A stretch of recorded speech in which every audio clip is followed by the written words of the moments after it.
An historic day in the nation's capital. For the first time in more than 50 years, Cuba's flag was raised at the country's embassy in Washington, D.C. Full diplomatic relations with the U.S. were restored today. CBS 2's Weijia Jiang reports.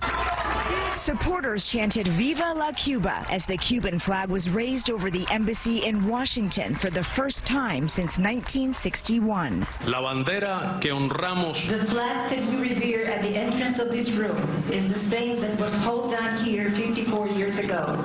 At the State Department, where the Cuban flag is also now on display, Foreign Minister Bruno Rodriguez met with Secretary of State John Kerry. This is the first visit to the Department of State by a Cuban foreign minister since 1958.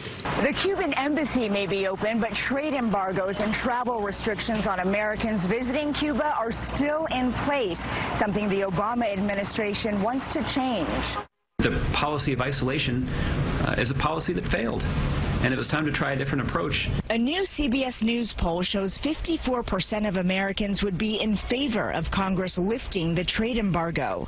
Still, the move has angered some Cuban Americans in Miami's Little Havana. There's no freedom in Cuba, and yet the United States is just turning its back on all those people.